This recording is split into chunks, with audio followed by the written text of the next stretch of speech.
안녕하세요. 31살 여자입니다. 결혼한 지는 이제 2년 되었습니다. 상대적으로 형편이 어려운 시댁이었지만 결혼했습니다. 남편이 저와 연애하면서도 홀씨모아 자기 동생 살뜰히 챙기는 모습에 부모님께서도 생활력 강하고 가정적인 데다가 책임감도 있어 보인다고 남편을 좋게 보셨거든요. 살아보면 알겠지만 돈이 다가 아니라고, 그리고 저희들 앞날이 창창한데 좋은 사람하고 결혼하는 게 최고라면서요. 홀씨모와 여동생 살뜰히 챙겨왔지만 남편이 시가에 경제적으로 도움을 주거나 반대로 시가족들이 남편한테 기대 사는 모습은 아니었습니다. 친정 부모님 말 맞다나 가정적이고 생활력 강한 사람이 같이 살아보면 최고라는 말에는 저도 동의하는 바이지만 굳이 남의 집 기둥까지 뽑아오면서 결혼하고 싶지는 않았거든요. 당시 신우도 회사 다니는 직장인이었고 시어머니도 60 초반이신데다가 동네에 있는 식당이나 가게들, 아는 분들 도와드리고 하면서 나름 경제활동도 하고 계셨어요. 남편 아버지가 일찍 돌아가시면서 잠깐 힘든 시절이 있었지만 집도 서울에 대출 없이 자가로 가지고 있었고요. 신우가 취직할 때까지는 남편이 생활비를 대부분 보태기는 했지만 신우가 취직하고부터는 한 달에 2, 30만 원꼴로 그냥 어머님 용돈 드리는 정도 말고는 크게 자기 가족들 위해 희생하고 있는 것도 없었거든요. 신우가 취직할 때까지 남편이 고생을 했으니 이제는 자기가 하겠다고 신우는 어머님 모시고 집에서 같이 살고 있었고 남편은 회사 근처에서 혼자 자취를 하고 있었어요. 그렇다 보니 저도 남편과 결혼을 긍정적으로 생각했습니다. 기둥 뽑아오면 기둥값을 내야 한다는데 남편 없이도 잘 지내고 있다는 게 제 마음을 놓이게 만들어줬어요. 어머님도 신우가 시집가면 서울에 살 필요가 뭐가 있냐고 자기 걱정일랑 하지 말고 둘이서 행복하게 잘 사는 게 최고라고 하셨고요. 상대적으로 여유 있었던 친정 쪽에서 집을 해주셨습니다. 대출이 조금 껴있기는 했지만 역세권인데다가 오래된 아파트라 재개발호재도 있었던 곳이라 대출받은 금액보다 집값이 확 올라버려서 대출금 갚아나가는 건 아무것도 아니었어요. 남편도 그간 모아놓은 돈이 적은 편은 아니었기 때문에 아파트 리모델링과 저희가 결혼하고 나서 쓸 차, 그리고 결혼식 비용을 했습니다. 그렇게 하고 나니 혼수할 돈이 아쉽긴 하더라고요. 친정에서 집을 해줬지만 시댁 쪽에서는 사실상 지원을 기대할 만한 상황은 아니었었거든요.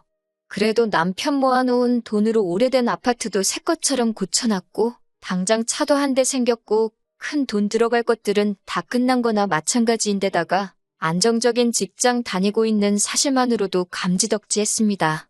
저도 결혼 생활 시작부터 어디 유명한 브랜드 가구들 같은 거 욕심이 있던 것도 아니고 가정 같은 것도 최고급으로 갖춰놓고 시작할 필요가 없다고 생각하던 사람이었기에 당장 필요한 것부터 하나씩 사고 일단 간소하게 시작하고 나서 그 뒤에 바꿀 수 있는 건 그때그때 여유가 생겼을 때마다 하나씩 업그레이드 해나간다는 느낌으로 바꿔가는 것 또한 결혼 생활의 재미 중에 하나가 아닐까 하는 생각을 가지고 있었기 때문에 그렇게 큰 문제가 되지는 않았습니다.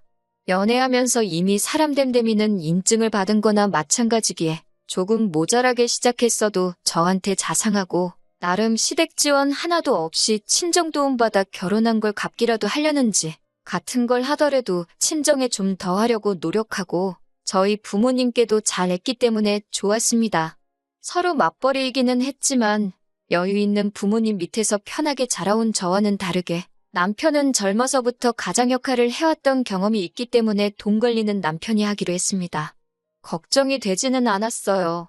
모든 내역을 제가 원할 때 아무 때나 볼 수 있게 가계부를 따로 만들기로 했고 투명하게 관리되고 있었으니까요. 결혼 2년 만에 집값도 많이 오르고 대출도 잘 갚아나가고 있고 남편과 저 둘이서 안정적인 직장 다니며 벌어오는 월수입도 상당해서 저금도 잘 하고 있었습니다. 처음부터 계획한 대로 40인치짜리 중고 TV도 75인치짜리 대기업 TV로 바꾸고 선풍기 하나로 버티던 여름도 이제는 거실에 하나, 안방에 하나에서 에어컨도 설치하고 하나하나씩 집안 살림 맞춰나가면서 정말 이상적이고 행복한 결혼 생활을 보내고 있었습니다. 그런데 얼마 전에 신우가 덜컥 결혼 소식을 전해오게 되었습니다. 결혼한다는 건 축하해야 할 일인데 신우의 갑작스러운 결혼 소식은 시댁을 발칵 뒤집어 놓고야 말았습니다. 일단 신우 나이가 올해로 26이니 결혼하기에는 조금 이른 나이이기도 했고 그동안 남자친구가 있다는 사실조차 아무도 몰랐거든요. 결혼이야 남들보다 조금 일찍 할 수 있다고 쳐도 만나는 사람이 없던 걸로 알고 있는데 난데없이 결혼을 하겠다고 저러고 있으니 난리가 날 수밖에요. 시어머니께서도 저랑 남편한테 연락해서 신우랑 만나서 잘 좀 이야기해보고 쓸데없는 생각 못하게 단단히 잘 말해달라고 부탁했어요. 그래서 저희가 한번 신우를 만나보기로 했습니다. 신우는 아주 단단히 정신이 빠진 소리를 하고 있더라고요. 결혼하겠다고 드는 상대쪽 남자에 대한 이야기를 듣고 보니 대학도 안 나오고 변변찮은 직장도 따로 없는 사람이더라고요. 어떻게 알았냐고 하니까 얼마 전에 친구들하고 일 끝나고 술 한잔 하다가 합석해서 알게 됐다고 합니다. 시어머니가 저희한테까지 연락해서 신우 좀 말려달라는 게 왜 그러셨는지 이유를 안 봐도 알겠더라고요. 아무 준비도 안 돼 있는 사람인 것 같은데 뭘 믿고 만난 지 2달 만에 결혼까지 결심했냐고 물어보니 그 사람이 야망과 포부가 아주 대단하다고 하는 겁니다. 무슨 야망이 있어가지고 저러는가 했더니 남자친구라는 사람 부모님이 동네에서 치킨집을 하시는데 둘이서 같이 닭 튀기는 거 배워가지고 미국으로 건너가서 치킨 사업을 하겠다고 하는 거예요. 신우가 암만 세상 물정을 모른다고 해도 정말 제가 여태껏 태어나서 들어본 말 중에 제일 터무니없는 소리였습니다. 그런데 어이가 없는 건 남편은 신우의 터무니없는 말이 남편한테는 그럴싸하게라도 들렸는지 그래도 젊은 나이에 그런 생각까지 다 하고 대단하다고 하는 겁니다. 자기는 젊었을 때 뭐 했나 싶다고 나이는 자기보다 어린데 배울 점이 많고 괜찮은 사람처럼 보인다고 어디 한번 잘해보라고 하는 거예요. 신우를 뜯어말리러 간 자리에서 남편이 저러고 있으니 신우 있는 자리에서는 더 있어봐야 아무 소용도 없을 것 같고 해서 일단 급하게 자리를 마무리하고 집으로 돌아왔어요. 남편한테는 당신 지금 제정신이냐고 한마디 했습니다. 어머님이 말려달라고 해서 간 자리에서 신우한테 힘을 실어주고 오면 어떡하냐고. 당신이 힘들게 공부시켜놓고 취직시켜놨는데 말도 안 되는 걸 응원해주면 어떡하냐고 한마디 했어요. 남편은 요즘 뉴스만 틀면 한류의 기세가 대단한 것도 모르냐고 해외에서도 한국 거라고 하면 알아주는 세상이 된 건 모르냐고 하면서 동생이 장하지 않냐고 하는 겁니다. 그리고 세계에 한국 음식 알리는 거 따지고 보면 국위선양 하는 거라고요. 우리 부모님 세대가 해외 나가서 고생하고 그런 시대는 지났다고 어차피 신우가 저렇게 고집 부리기 시작하면 아무도 못 말린다고 하면서 그냥 응원을 해주자고 하더라고요. 그러면 우리한테 말려달라고 부탁하신 어머님한테는 어떻게 말할 거냐고 했더니 어머님은 자기가 알아서 말할 테니 걱정하지 말라는 겁니다. 마침 제 주변에도 이민 간 친구가 한 명 있어서 현지 상황에 대해서 물어봤는데 친구는 잘 돼서 대박이 나면 한국에서 치킨집 하는 거보다 몇 배는 좋겠지만 현지 상황도 말이 아니라고. 그리고 닭을 튀겨 먹는 게 미국이 원조나 마찬가지인데 현지인 입맛도 생각해야 되고 쉽지는 않을 거라고 하더라고요. 그리고 미국도 요즘 불경기라서 주변에 있던 잔뼈 굵은 한인 자영업자들도 두 손 두 발 들고 한국으로 역이민 가는 사람도 많다고 시도해보는 건 자유지만 내 가족이면 오지 말라고 하겠다는 식으로 말을 해줬어요. 이런 상황을 전해줘도 남편은 젊은 애들이니까 번뜩이는 아이디어가 있을 것이다 하는 희망회로만 돌리고 있더라고요. 나중 가서는 저도 자포자기했습니다. 망해도 신우 인생이 망하는 거지 내 인생에는 아무런 영향이 없다고 생각했으니까요. 신우가 망하기도 전에 제 인생에 아주 커다란 영향을 줄 것이라고는 그때까지는 상상도 못하고 있었습니다. 시어머니한테서 가족회의를 해야겠다는 연락을 받고 남편과 같이 시댁으로 향했습니다. 저는 그때까지만 해도 어머님이 포기 안 하시고 아예 온 가족들 앞에서 단판을 지으시려는구나 생각해서 저도 제 나름대로 만반의 준비를 하고 갔어요. 그런데 시어머니는 신우 옆에 앉혀두고는 저희한테 돈을 얼마나 모아놨는지 물어보시더라고요. 처음으로 돈 관리를 남편한테 맡긴 걸 후회했어요.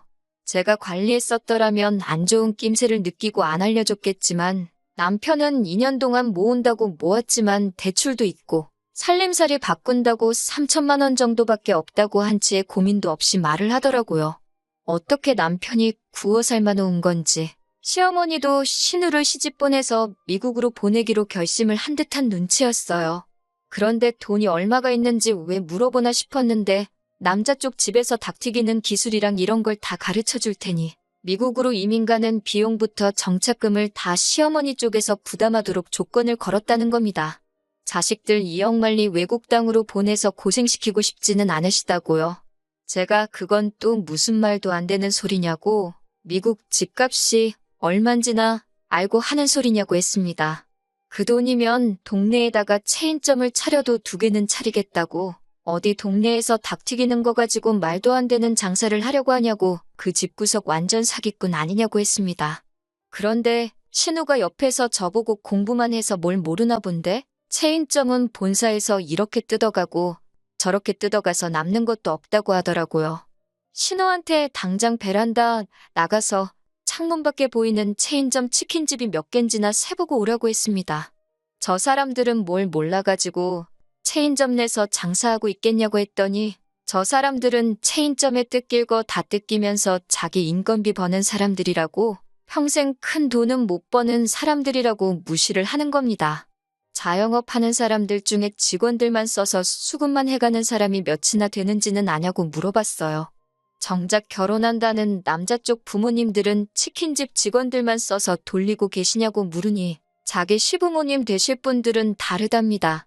워낙 부지런하시고 가게에 대한 애착이 커서 직접 운영하시는 거라고 하는 거예요. 말문이 막히더라고요.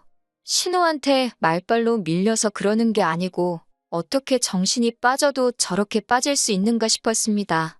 그러면서 신우가 저한테 언니 혹시 지금 나 미국 간다고 질투하는 거냐고, 그렇게 안 봤는데 엄청 속물이라고 하는 겁니다. 그러면서 지금부터 자기한테 잘 보여야 한다는 거예요. 저희도 앞으로 아이가 생기고 그럴 텐데 모르긴 몰라도 애 교육시킬 때 되면 지네들 미국 가서 자리 잡혀 있으면 그때 돼서 아이 좀 미국에서 공부시킬 수 있게 도와달라고 할 거라는 겁니다. 그러니까 지금부터 잘 보이라고 하는 거예요. 미래에 우리 아이를 위해서 지금 자기들한테 투자를 해야 한다는 겁니다. 남편도 신우 말을 거들면서 저한테 미국에 가족 1명 있는 게 결코 나쁜 게 아니라고 하면서 한국에서 암만 비싼 영어 유치원 보내고 공부시키는 게 현지에서 배우는 것만 하겠냐고 자꾸 우리 힘들게 모은 돈을 신우한테 투자하자고 하더라고요. 저는 제 눈에 흙이 들어가는 한이 있더라도 절대 내 돈을 신우를 위해 쓸 생각은 없다고 했습니다.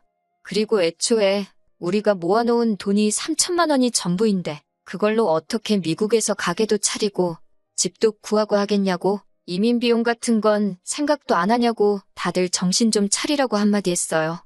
온 가족이 나서서 뜯어말려도 모자랄 판에 시어머니가 쐐기를 박아주시더라고요. 그래서 말인데 당신 집을 팔아서 신우가 미국에서 자리 잡을 비용을 내주고 싶다고 하셨습니다. 어머님이 동네에서 소일거리 하면서 버는 돈이 한 달에 100만 원 조금 넘는 걸로 알고 있는데 이 집을 신우한테 내주면 어머님은 어떻게 하실 거냐고 하니 은근슬쩍 학가를 제안하시더군요. 신우도 자기가 취직하고 여태까지 어머니를 자기 혼자 봉양을 했으니 이제는 저희 차례라고 하는 겁니다. 말도 안 되는 소리 하지 말라고 했어요. 이미 결혼 전에도 남편한테 손 벌릴 생각 없다고 하셔서 친정에서 지원받아 집도 해오고 결혼한 건데 이제 와서 말 바꾸는 게 말이나 되냐고요. 시어머니는 대번에 당신이 지금 말하는 건 그때 했던 말을 바꾸는 게 아니랍니다. 저의 고집 때문에 신우의 밝은 미래를 포기할 수 없지는 않느냐고, 일단 당신이 집을 팔아 신우 결혼 자금을 대고 신우가 성공하면 그때 돈을 돌려받아 저희 집에서 나오면 된다고 하시는 거예요.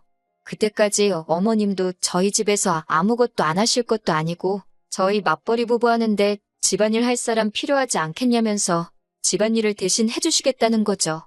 그리고 덧붙인다고 하는 말이 앞으로 아이가 태어나면 아이 봐줄 사람도 필요하지 않겠냐고, 그때 돼서 시어머니가 자기가 애를 봐주고 하면 되는 거 아니냐고 하더라고요. 아주 쌍으로 모녀가 아직 생기지도 않은 애를 가지고 키워준 애 공부시켜준 애 하면서 저러고 있으니 웃기지도 않더라고요. 그래서 알아서 하시라 했습니다. 더 말해봐야 내 입만 아프고 들을 생각도 없는 사람한테 떠들어봐야 제 시간과 감정만 낭비하는 거나 마찬가지니까요. 단지 저는 그 어떤 이유로도 합가할 생각 없고 더더욱이 그 이유가 말 같지도 않은 신우 때문이라면 더더욱이 그럴 생각 없다고 했습니다. 하지만 남편이나 어머님 뜻을 제가 꺾을 수는 없는 것 같고 이 집구석의 남이라고는 저 하나밖에 없으니 이참에 아예 남이 되겠다고 이혼할 테니까 어머님이 집을 팔아서 신우 미국을 보내주든 치킨을 시켜주든 그건 어머님 돈이니까 알아서 하시라고요. 잘도 신우가 치킨 팔아서 어머님 집 한 채를 다시 해주겠다고 로또 되면 그 돈 갚겠다고 하는 말이랑 뭐가 다르냐고. 장담컨대 신우가 닭집 차려서 미국에서 금이환영하면 그때부턴 제가 사람이 아니라 닭이라고. 그때는 집 팔고 양계장 들어가서 살겠다고 하고 뛰쳐나왔습니다. 집에 먼저 택시 타고 돌아와서 남편 짐이란 짐은 다 집 밖으로 모아다가 빼놨습니다. 뒤늦게 돌아온 남편이 자기 옷 가지며 밖에 나와 있는 거 보고 이겐 또 혼자만의 집이냐고? 뭐 하는 짓이냐고 소리치길래 어디 자신 있으면 소송까지 가보자고 한마디 했습니다. 남편은 쫄았는지 자기 옷까지 챙겨다가 다시 시댁으로 향했고요. 적당히 했으면 남편이 리모델링 한 것도 있고 차 가져온 것도 있고 하니까 그 부분 제대로 계산해서 협의 이혼을 하려고 했는데 이 인간이 기어이 소송까지 걸어왔습니다. 2년이라고 같이 살았다고 재산분할 인정받기는 했는데 기어도라고 얼마 인정받지도 못해서 제가 주려던 돈보다 훨씬 싸게 나왔어요. 그냥 넘어가려고 했지만 저한테 소송까지 걸었던 게 괘씸해서 친정부모님 인맥으로 좋은 변호사 구해다가 위자료까지 청구했더니 남편 손에 돌아가는 거는 거의 없었습니다. 그래도 연애부터 결혼까지 같이 한 시간이 길다 보니 아무리 막장으로 치달아서 이혼을 하게 되었어도 털어내는 데는 시간이 조금 걸렸습니다. 소송까지 걸면서 사허됐으니 정신적으로도 많이 힘들었어요. 그런데 소송 끝나고 석 달도 안 돼서 남편한테서 어떻게 지내냐고 연락이 오더라고요. 자기가 이제 정신 차렸다고 많이 후회하고 반성하고 있다면서 다시 시작해보면 안 되겠냐고 하는 겁니다. 어머니 학가 이야기는 두 번 다시 꺼내지도 않을 거고 저한테 속죄하는 마음으로 평생 갚아가면서 살고 싶다고요. 소송까지 걸던 자식이 왜 저러나 싶어서 알아봤는데 신우고 신우랑 결혼할 사람이고 두 사람 다 이민 준비 과정에서 비자부터 발급받지 못해 미국 가는 건 무산이 돼버렸다고 하네요. 힘들게 들어간 직장까지 때려친 신우는 직장도 없는 남편 벌어먹인다고 그 집 구석 밑으로 기어 들어가 지금 그렇게 원하던 닭튀기는 기술을 전수받고 있다고 하고요. 어머님은 신우 이민자금 대준다고 요즘 같은 부동산 불경기에 급매로 집을 헐값에 넘기셨는데 막상 신우가 저렇게 나가리가 나버린 데다가 야망과 패기 넘치는 백수 남편 먹여 살리겠다고 어머님 봉양도 포기하고 그 집 구석에서 시집살이를 시작했으니 낙동강 오리알이 돼버린 거고요.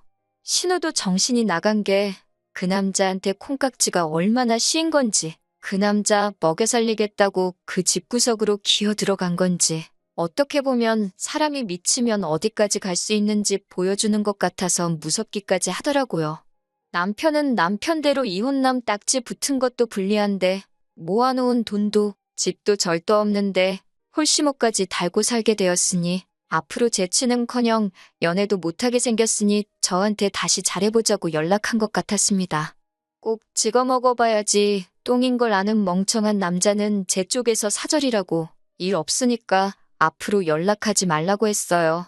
또 연락해오면 다음에는 저도 법적인 절차를 밟아야겠다고 울음장을 놓으니 그 이후로는 두 번 다시 연락도 못하더라고요.